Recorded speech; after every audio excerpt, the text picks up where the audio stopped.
been about 18 months since a great battle took place on this here channel. The NES and the Master System went head to head for only about the 20 millionth time. They fought based on games that the two systems shared, and shock of horrors, the Master System won! It was a completely fair test, featuring Sega's originals going up against cheap Famicom-only Takara ports, and one of the matches arbitrarily being given to the ZX Spectrum. There was absolutely no bias or anything, honest.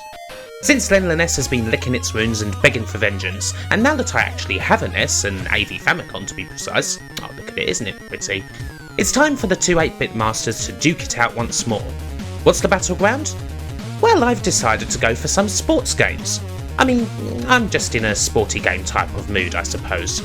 A lot of times old sports games don't really hold up, but 8-bit sports games? Well, that's different. A bit more arcadey, less of an attempt at being a simulator, a different sort of feel. A sports game from the PS1, say, may well be total rubbish now, but an 8-bit sports game? Well, that can last forever. It's a pretty fair fight, I reckon. Anyway, we've got 11 matchups based on 11 different sports, both systems picking the best that they've got. One fall to a finish, may the best system win, and so forth. Let's go for it!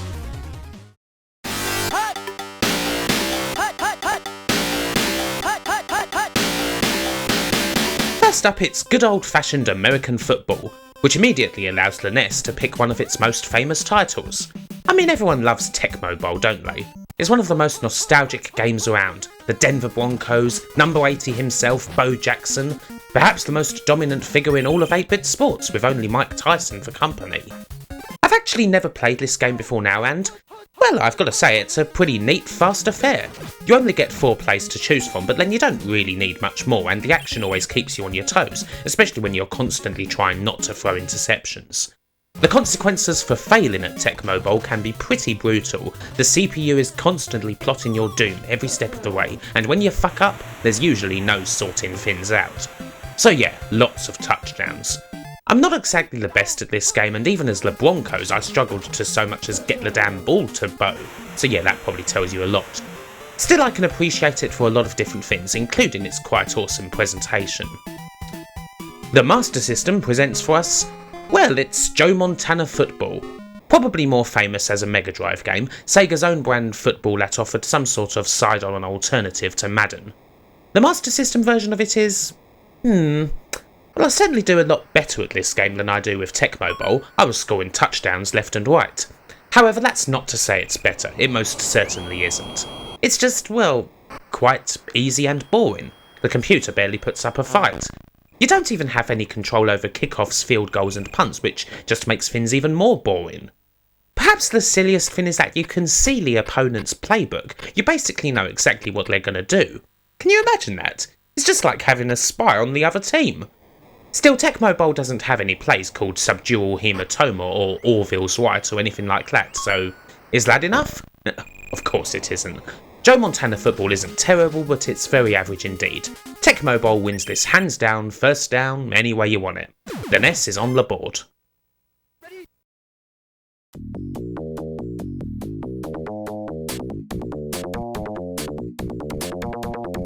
Athletics. I just did a video all about it. Tappy tap fun for everyone to enjoy.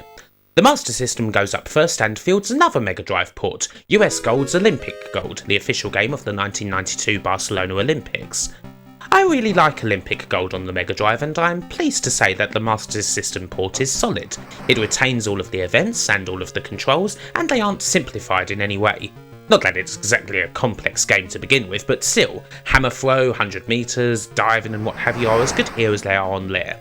It's not exactly a game I would recommend as such, seeing as you obviously may as well just get the Mega Drive version if you were going to get one, but it's good, clean, tappy fun. The NES, however? Well, it can just go ahead and call on the game that pretty much invented the genre. Here's the NES's port of Track and Field. This is the Western version, of course, meaning that you get 8 events, 4 from the original and 4 from the sequel, Hyper Sports, and the NES version manages to pick all the best ones, leaving out the rubbish like swimming and that bloody vaulting event. Not only do you get the classic 100-metre dash and the long jump, you get skeet shooting, triple jump and archery. It's all very good indeed. Now this wasn't a completely decisive win. Olympic Gold has a certain charm, as does this, but yeah, Track and Field takes it. Pretty much based on the events, it has to be said, it's got a better range. There's not a stinker whatsoever amongst them, whereas perhaps Olympic gold has a couple, like swimming, that aren't all that special. And so the NES takes a quick-fire 2-0 lead. Is this going to be a rout?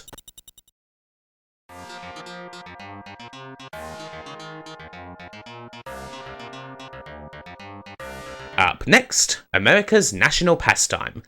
Now, it's not that I don't know anything about baseball. Hell, I used to love watching it. But I am horrible at baseball games, without exception. Seriously, every pitch I throw ends up being at least a base hit, I can't field, I'm in a perpetual state of bases loaded, I make mistakes constantly, and I miss the ball when batting all the time. No patience. The ball's coming my way, gotta do something, right? So yeah, that's my level. In Lanessa's pick here, Baseball Stars, I stunk up the joint even worse than usual. I was 9-0 down after the first inning, and in the second inning the game was called because of how big a mismatch it was. So perhaps I'm not the best judge of baseball games, keep that in mind.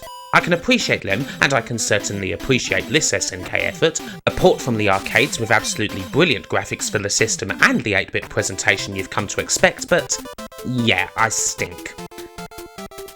Reggie Jackson Baseball for the Master System is a game I'm somewhat familiar with, more so in its 16-bit variation, Tommy Lasorda Baseball, also known as Super League over here. I'm still terrible at it, but at least I can set the field into auto and not worry about that so much. Still, it's not that long before it all goes south. The music in both games is pretty damn good, although there's one theme from this game that just takes it for me. Nice driving Master System style music at any rate. Now, I'm sure most baseball folk of any stripe will scream at my decision, but for me, yep, Reggie Jackson takes this one. Like, there's no doubt that Baseball Stars is the much better game, in terms of depth, in terms of graphics, in terms of play. It's better. A lot better. But I know this game better. I grew up with it a bit more. I'm even slightly better at it. It's a nostalgia pick, and I can at least have one of those. And so, the score is 2-1. The Master System finally gets on the board. Hey!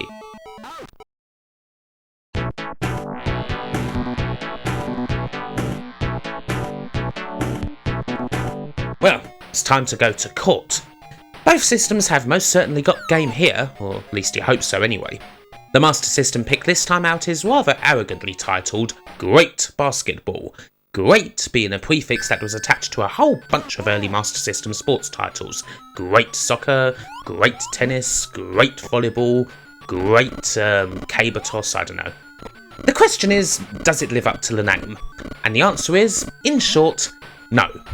In detail, holy shit, this is one of the worst and funniest sports games I have ever played. To the point where the people who made it probably didn't even know what basketball was. This is a game where, when you pass the ball back into play after a field goal, no player is anywhere near you and you end up throwing right to the other end of the court. This is a game where, when you pass the ball back in from the sidelines, you can literally pass the ball to yourself. This is... I mean, do I need to go on here? I mean, just look at it. It's hilarious. A game based not on basketball but at a wild stab in the dark at what basketball actually is. That's not even a joke. I honestly believe that to be the case. It stinks. Now clearly the NES could literally field anything to get the point here, but as mentioned it's hell-bent on revenge, so naturally the NES plumps for another classic, Konami's frankly superb Double Dribble. This is fast-paced 8-bit basketball at its finest, with a bit of snap timing involved for the jump shots and those oh-so-familiar dunk animations. You've even got cheerleaders and mascots at half-time. It's so detailed for an 8-bit game that you might just wonder for a second if you actually saw Jack Nicholson sitting courtside. And above all else, it remains a hell of a lot of fun. I'm not sure if I've ever put on a more one-sided bout than this. It's Mike Tyson going up against Stephen Hawking. Obviously, the NES gets the point. Oh, and speaking of Mike Tyson, well, the next sport is boxing, so I think you know what's coming next.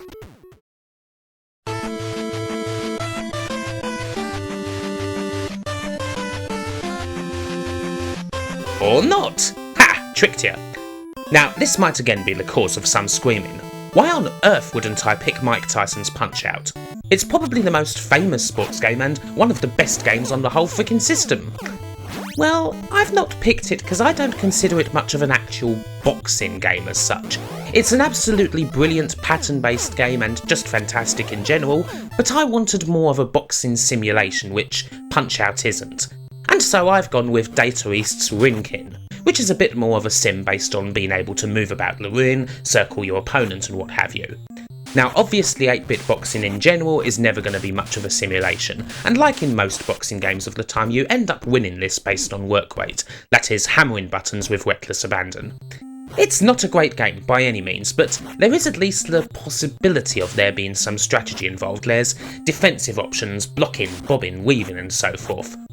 Oh, and yeah, it features lists between the rounds. I have basically nothing to say here except, what in the fuck? I thought the NES was supposed to be a family computer. I mean look, it's right there plastered onto the machine. The Master System goes for Heavyweight Champ. This is a side-on affair, no circling, you just walk up to the opponent and start bashing buttons. While you're bashing you'll throw a few punches, hooks, uppercuts, jabs and so forth, and you can also charge up a couple of power punches to get an advantage. Blocking? Yeah, I wouldn't bother. This is total arcade boxing and it's really quite boring. The annoying thing here is that basically all Master System boxing games are like this. This is the exact same game as George Foreman's KO boxing, right down to the music, and that was the exact same game as Rocky. Pretty much zero effort. Honestly, neither game is a belter, and I could have almost picked Heavyweight Champ based on a nostalgia factor, but Rinkin is the better game. The implementation isn't great, but there's an attempt at defence, there's an attempt at strategy and trying to pick out punches. It doesn't come off, but it's a hell of a lot more in-depth than Heavyweight Champ. Oh, also, blowjobs. And so, with just 5 games down, the NES leads 4-1. This is very much in danger of turning into a rout. The Master System needs something, and soon.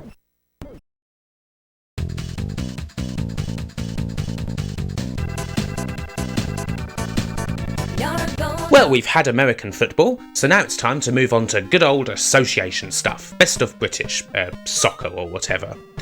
The Master System goes for, surprise surprise, another port from the Mega Drive, Rage Software's Ultimate Soccer. Good thing is that it's a pretty high quality original, the ugly nature of the game hiding one of the MD's better football games, and it translates pretty well to the Master System. Sadly it does lose the original game's fantastic indoor soccer mode, the camera's a little bit lousy when it comes to following you when you want a big run, but it does provide a challenging game of football and lots of cool things like aftertouch and whatnot. It's a lot better than the Master System's version of sensible soccer at any rate, and it's certainly a damn sight better than great soccer or anything like that. Only question is, will it be enough? Tecmo sent a lethway for the NES with Nintendo World Cup. This is an odd little football game in that you're only fully in control of one person, although you can usually tell your teammates to pass and shoot and tackle whenever you want them to. It has some pretty cool music and it looks great, along the similar lines of a whole load of other Tecmo sports games like Super Dodgeball. The trouble with the game is that, well, it's unbelievably easy. Once you figure out how to regularly perform the bicycle kick, you're basically unbeatable, capable of firing off a special shot that beats the goalkeeper even from the halfway line and that you have unlimited quantities of. And usually you'll tackle all your opposition out the game too, meaning that you'll be executing said move amongst a pile of, well, basically dead bodies. And so Ultimate Soccer does get the point. As cool as a lot of things about Nintendo World Cup are, Ultimate Soccer will actually provide you with a challenge. The Master System claws one back, and now it's 4-2.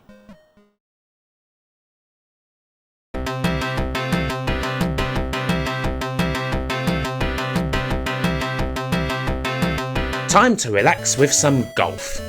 Now the NES certainly has one of the more iconic golf sims around, simply called Golf, featuring a fat Mario pottering around the course. However, I've not gone for that one. I've gone for Lee Trevino's Fightin' Golf! It's a pretty similar game after all, and my god, that title is just freaking awesome, isn't it?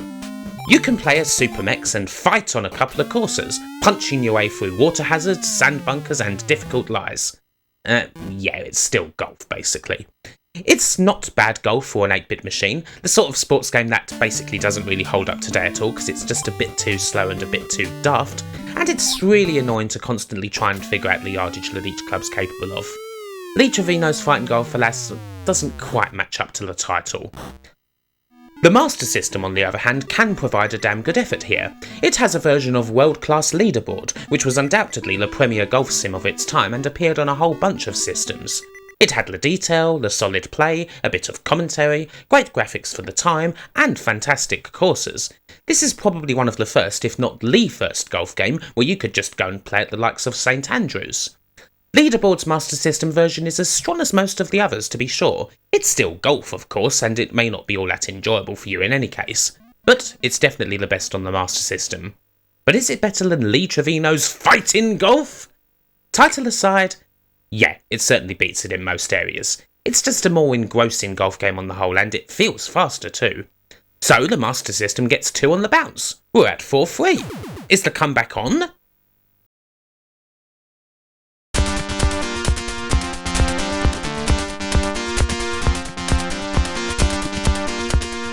Well, time for ice hockey. And in a bit of a break with tradition, the NES goes first for the second time in a row, otherwise this capsule just isn't going to make sense. The NES's ice hockey game of choice is Konami's Blades of Steel, another fairly iconic 8-bit game. Now I hadn't really played much of this one before the video, and what did I find here?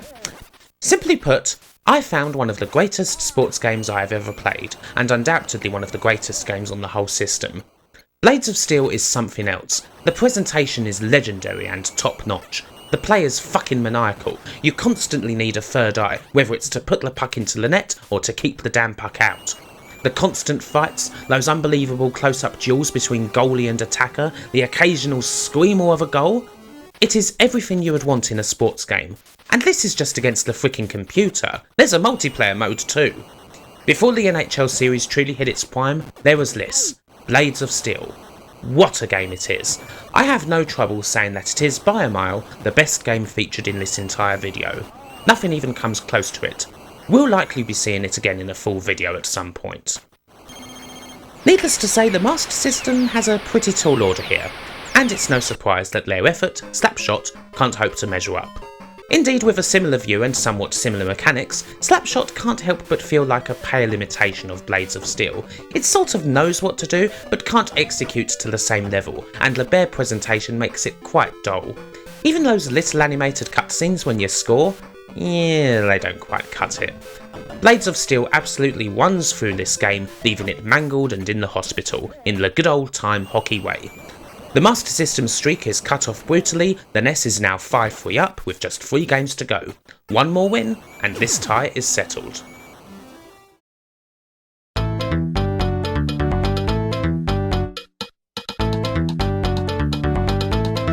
It's time to get out on the road then. Bit of racing, or at least racing against the clock. The Master System can lead here with a strong launch title, Sega's own conversion of Hanon, one of the company's more famous arcade games. Super Hanon is no doubt more famous these days, but this is a fine conversion of a good game. It does the most important thing in that it runs as smooth as silk, with no choppiness whatsoever. Avoiding the other bikes on the road can be quite difficult at times, and it's a damn pain when you explode on contact with them, but Hanon is still a fun arcade racing game with all the fun of taking turns, switching gears and making it to those checkpoints at all costs. The NES goes with Square's Rad Racer, a game that I've covered before. Just cars this time, but you get 2 options, a sports car or an F1 car. The F1 car is faster and more challenging, but undoubtedly a lot more fun. And there's even the option to play the game in 3D, well assuming you've got the glasses for it. It's pretty similar on the whole, and both games have a very strong 8-bit engine note, which is always a plus point in games like this. On the whole, this is quite a tough one to call in all honesty. They're both very good games for my money. But I'm just going to give the point to Hanon. Switching gears in Hanon is just that little bit more exciting and quicker than braking. It's a fine art to know just how long you can keep taking that turn flat out, using the skid to snake past the other riders before switching right back to mid and adjusting yourself so you can do it over again. Hanon is really damn good. In fact, it's probably one of the best games on the Master System, and it helps the machine claw a point back. We're at 5-4.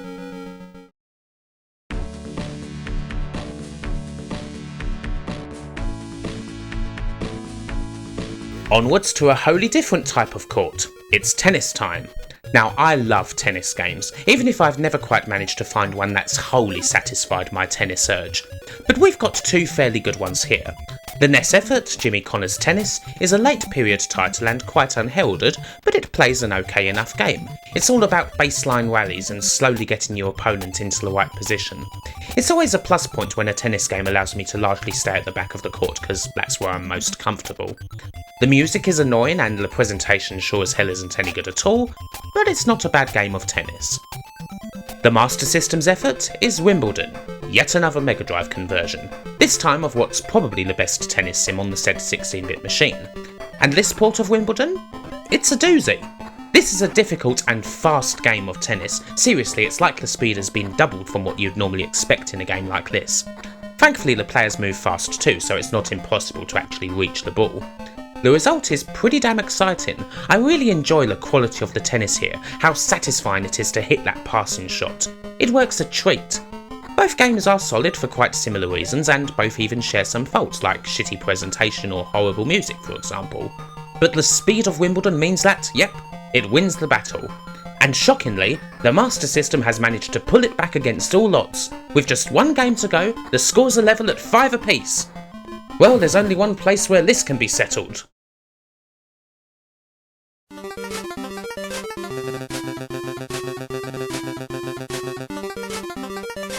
And yep, you guessed it, it's in the squared circle. It all comes down to wrestling.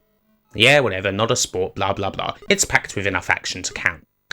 So just what are the two systems going to come up with? Well, wrestling games are kind of thin on the ground on the Master System, so this is perhaps its best effort. It's simply called Pro Wrestling. This game, an arcade conversion, concentrates solely on tag team wrestling. You can pick versions of the Road Warriors, Antonio Inoki and Bruiser Brody, people like that. Sadly, this game really isn't all that good. Every strike comes with a big delay so the name of the move can come up on the screen just in case you'd forgotten them. Punch, kick, lariat, and so forth.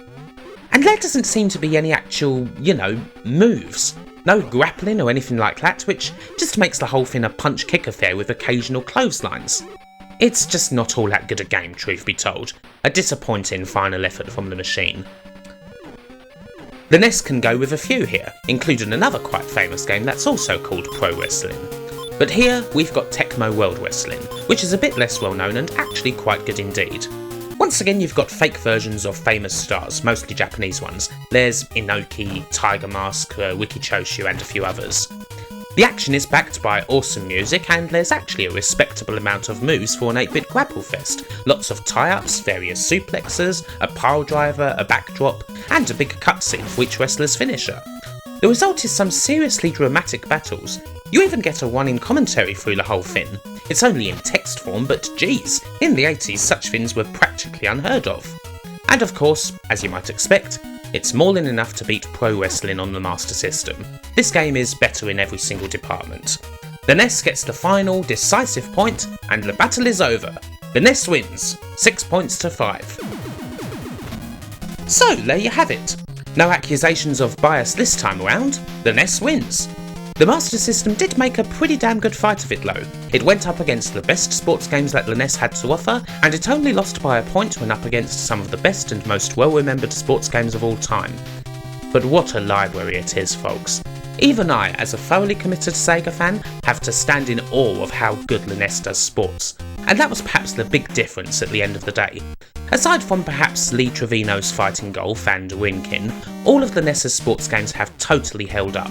They still look good, and they still play fast and brilliant games. The likes of Tecmo Bowl, Double Dribble, Tecmo World Wrestling and especially the almighty Blades of Steel will never stop being brilliant and utterly playable. Baseball Stars too, for that matter. It lost its battle, but if you're actually okay at baseball games, then undoubtedly that game's still going to hold up for you. The same just couldn't be said for the Master System. I had to rely too much on conversions of Mega Drive games to make this competitive, and while they're good conversions, I would obviously rather play them on the Mega Drive. If I'd relied purely on sports games that were on the Master System only, well, you saw what great basketball was like. This could have been pretty close to a whitewash. The libraries was just too thin on the ground for it to be able to compete.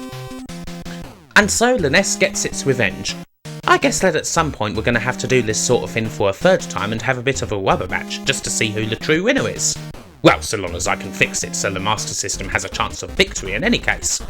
Still, in the main, it's a good excuse to play some damn fine games, and all you've got to do is just not take it all that seriously. I mean, that would be a pretty bad look, wouldn't it? So let's end this video with a good old fashioned celebration. Take it away, NES hockey folk. Bye!